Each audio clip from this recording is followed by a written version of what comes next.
Welcome to episode number 66 of the Fitness Hippie Podcast. I'm your host as always, Mark Torres, with my special guest, Gussingtons.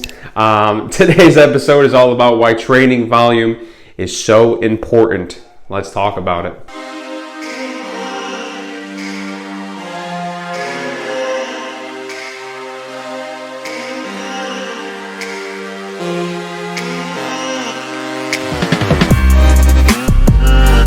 Today's obviously a mobile podcast episode. We're in a different place. I've got a special guest. This is my dog, Gus. The acoustics in here are a little bit different. It's a smaller room, so it echoes. So hopefully it translates well for the podcast. Got a different microphone, obviously, because I'm not in the usual spot. So hopefully everything sounds okay. But today's episode is all about training volume. For those of you who do not know what training volume is, it is simply the amount of work that you do while you're in the gym. And your training volume very well may be a secret ingredient as to your progress making. It could be literally the difference between you making and not making progress. So knowing what volume is going to be super important.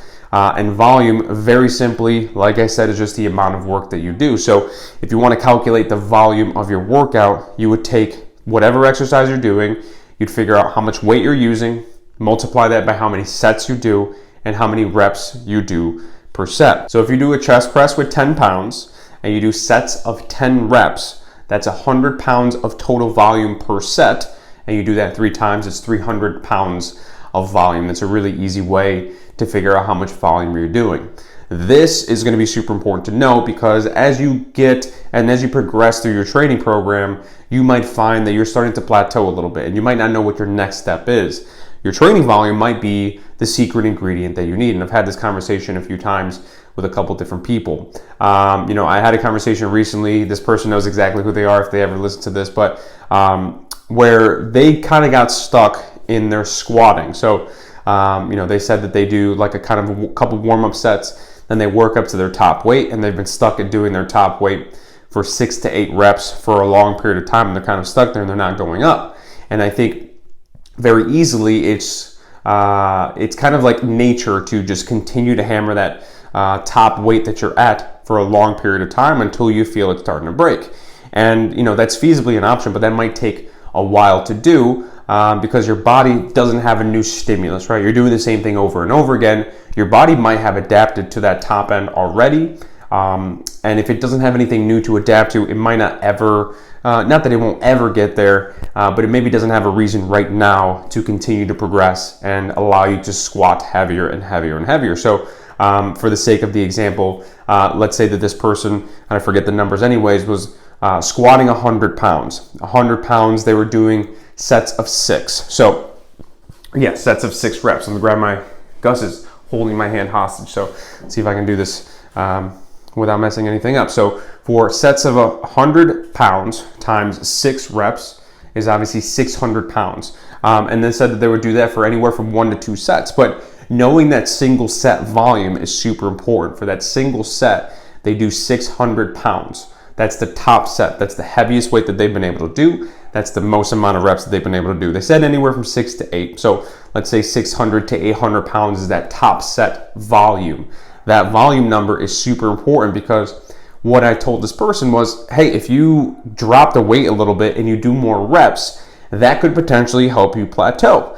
And they said, well, exactly what do I do? So if you take that 600 pound number, that's your total volume, and you say, all right, I typically squat 100 pounds. So you take 600 and you divide it by a lower weight. Let's say you try to squat 80 pounds divided by 80. 600 divided by 80 is 7.5 pounds. So if you were to squat 80 pounds for 7.5 reps, and obviously half reps are not a thing, that is the equivalent of squatting for 100 pounds for sets of 6. So that's something that's vital to know because going forward, you can say, well, shit, if I don't want to go all the way up to 100 pounds, if I'm getting stuck there, I can try to squat 80 pounds for more reps, and then it actually ends up being more volume in totality. So let's say maybe you don't go all the way to 8. So 8 at 80 pounds, if I clear this, 80 times 8 is 640. So at your top set of 100 pounds of 6,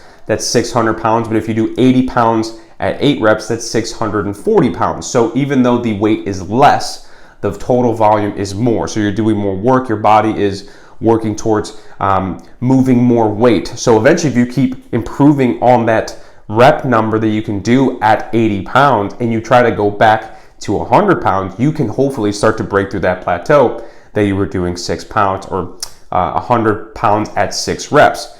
You've already increased the volume that you were able to do with a lower amount of weight. So that's something that's really important. That's something that can slip through the crack. I had this conversation with somebody else, and they said, I've been doing this top number for a long period of time. It was I think it was a row or something like that. So I do the row once again for like 100 pounds or something like that, and I usually do sets of 12. So what is my next step? If I do more weight, but I do 6 reps, how does that affect me? So just because you go up in reps, or go up in weight, I should say, does not mean that your total amount of work has gone up if your reps go down. So if you do 100 pounds of anything, doesn't matter what it is, times 12, that is 1,200 pounds for that particular set. Now, let's say from 100 pounds, they go to 120, but they only do 6 sets or 6 reps. 120 times 6 is 720 pounds. So despite going up in weight, the amount of volume went down by a decent margin. So from 1,200 pounds that you were used to, you're now doing 720 pounds, which is a significant drop in volume. So you're actually doing less work even though you've increased the amount of weight. So knowing what your volume is going to be super important. It's going to be a secret tool that you can use for your progress. And that doesn't mean that once you do go up in weight, you're trying to match the volume that you were already doing previously or beat it, because it totally depends. For the squat example, if you're getting stuck squatting 100 pounds for sets of 6 and you can't really break through that, if you drop the weight and do more reps, it's entirely possible that drop in weight is enough of a difference that you can do more volume, like it feels better. But there's no way to know that for sure unless you try it. So instead of dropping all the way to 80 and doing sets of 8, which is more volume, maybe you start at sets of 6. So your volume has dropped, but now you give yourself a little bit of wiggle room so that the following week you can work on doing that set of 80 pounds at reps of 7 and then reps of 8. So you don't have to start at the volume that you were at previously and try to supersede it immediately, but you can work on trying to start somewhere close. But in the example of like going up in weight but dropping drastically in reps, you went from 1,200 pounds of volume to 720 pounds of volume. That's a significant drop. If you can be a little bit closer and then you can work on increasing over time, then you don't have as much of a long runway until you get to where you were before and you can continue to make progress. So volume is going to be super important.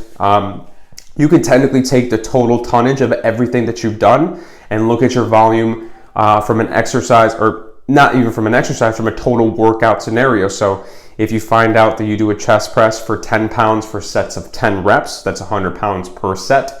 You do 3 sets, that's 300 pounds for that particular exercise. And you can do that for every single exercise, and you can find out the total amount of volume that you used or that you lifted for that particular entire workout. And you can use that number as well to kind of see how your workouts are progressing.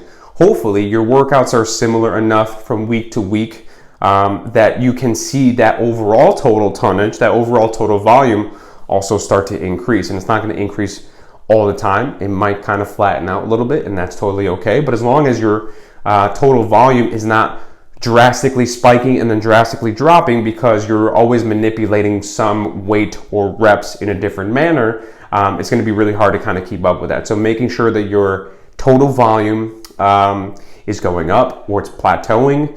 Plateaus are not a bad thing. Kind of maintaining what you're doing is and can be a great tool as long as you're not dipping. You're not dipping, dodging, ducking, all those fun things. Dodge, duck, dip, dive, and dodge. Kind of baseline and then go up, baseline, go up.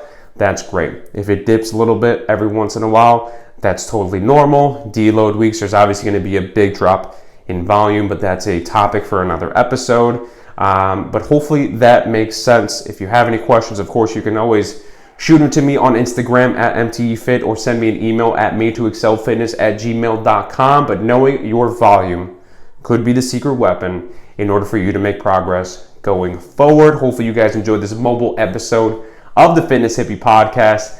I'm your host as always, Gus. Say bye to the people. Gus went to sleep. Gussie's tired. Hopefully you enjoyed the show. If you did, hit the subscribe button wherever you're watching or listening on Apple Podcasts, Spotify, YouTube, the whole nine. Follow me on Instagram at MTEFit and also at TikTok at MTEFit. Hopefully you guys enjoyed this episode, and I will see you in the next one. Peace out.